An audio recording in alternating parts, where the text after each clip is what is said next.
பொதுவாக இந்த தமிழ்நாட்டில் என்ன சொல்லுவாங்க, யார் அதை ஏற்று போற்றுகிறார்களோ அவர்கள் அதை பாராயணம் செய்து ஒரு வழக்கமாக வச்சுருக்கிறாங்க. அனைந்தோர் தன்மைன்னு அதை எல்லோரும் சேர்ந்து தானே பண்ணுறோம்.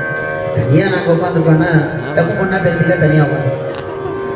ஏன்னா தனியாக உட்காந்து பண்ணால் தப்பு நல்லா தெரிஞ்சு அதனால் உட்காந்துருக்கோம். இல்லை தப்பு பண்ணுவோம், நாங்கள் தப்பு பண்ணுவோம் என்ற எண்ணத்துக்கு தனியாக உட்காந்து நீங்களாம் தவறே செய்ய மாட்டேங்கிறதுனால நீங்கள் எல்லாம் அனைந்தோர்கள். அதனால் உங்களோட சேர்ந்து நாங்களும் எங்களை தவறை திருத்திக்கொள்ள சிதம்பரம். இன்பம் பெருக்கு இருளகட்டு என்னான துன்பம் தொடர்வறுத்து சோரியா என்பமைத்து சீரார் பெருந்துரை என்னுடைய சிந்தையை ஊராக கொண்டான் வந்து என்னுடைய சிந்தையை மகிழ்ச்சியாக வந்து நம்மளுடைய சிந்தையில் உட்காந்துருப்பாங்க. அதனாலேயே இந்த பதிகத்தை எல்லோருடைய மனமகிழ்ச்சியும் நிறைவாகும்படியாக சாமி அமைத்துட்டு அது இன்பத்தை பெருக்கும் இருளை இருள்னா ஆணவ இருள். நம்ம சொல்கிற ராத்திரி லைட்டு போட்டால் போகிறோம். ஆணவ இருளை அர்த்தம். இன்பம் பெருக்கும்னா பேரின்பத்தை பெருக்கும். இன்பம்னா நம்ம நினைக்கிறது இன்பம் இல்லை. இது போட்டோம்னா கொஞ்சம் நேரம் இருக்கும், அப்புறம் போயிடும். எஞ்ஞாண்டு துன்பத்தோடு எப்பவுமே தொடர்ந்து வரக்கூடிய துன்பத்தை வெட்டி விட்டு அதுக்கப்புறம் துன்பம் வராது. அது மாதிரி தென்னாண்டும் துன்பத்தோட வரும். சோதியாய் அன்பம் இருக்கு. மனத்துக்குள்ளே பெருமான் எழுந்தருளிலிருந்து அன்பை எனக்கு கொடுப்பான். சீரார் பெருந்தனை அவர்தான் பெருந்தொலை இருக்கக்கூடிய பெருமான், சீர் மிகுந்த பெருமான், சீரார் பெருந்தலை பெருமான் என்னுடைய சிந்தையே ஊராக கொண்டான். சிந்தையை ஓந்து கொண்டான் என்றாலே பெருமான் வந்து உட்காந்துறான்னா அர்த்தம். அவர் உட்காந்தாதான் முதல்ல எனக்கு தெரியும். நம்ம அனுபவிக்கிறது இன்பம்னு தெரியணும்னா முதல்ல சாமி உள்ளே இருக்கணும். அவர் சிவனேன்னு தான் நமக்கு தெரிய போகுது. இது ஜடம் மாதிரி உட்காந்துருக்கோம். என்னமோ பண்ணுறாங்க, பாடிட்டு இருக்காங்க, மேலே பேன் சுற்று லைட்டு எழுதி அப்படி தான் பார்த்துட்டு இருக்கோம். பேன் என்ன நடக்குன்னு தெரியாது. அப்போ அந்த சிந்தனையில் சாமி இருக்கான்னா உள்ளே உட்காந்துருக்கிறதுனால தான் நம்மளால் சிரிக்கவோ கேட்கவோ பாடவோ படிக்கவோ குடிக்கவோ முடிக்கவோ இல்லை தெரியாது. அந்த சிந்தனையை நான் பெருமானுடைய திருவடிக்கு செலுத்த மச்சிட்டம்படும்.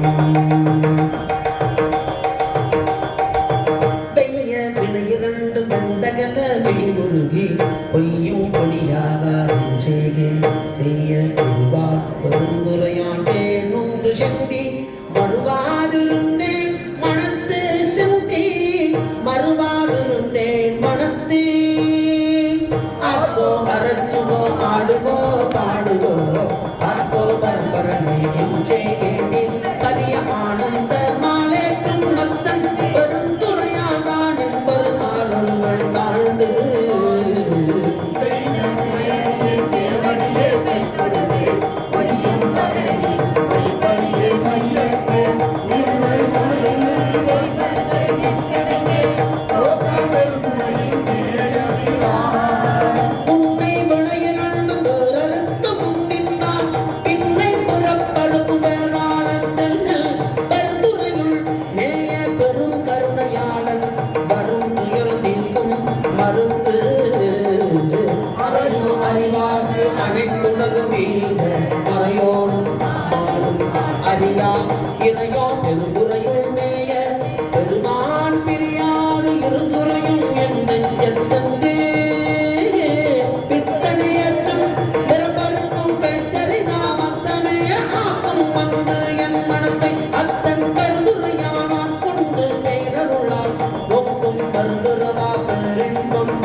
வந்தனக்கு மாறில் நீ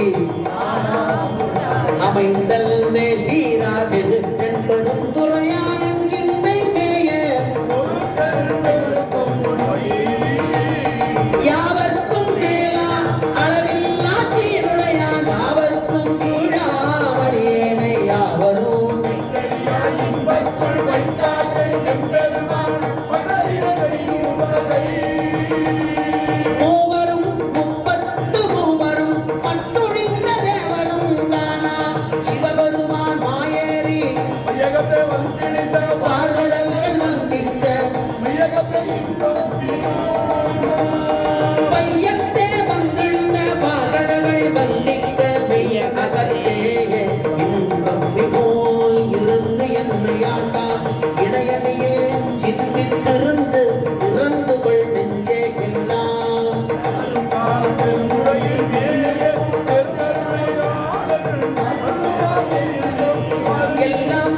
தொடர்வறுத்து சோதியாய் அன்பமைத்து சீரார்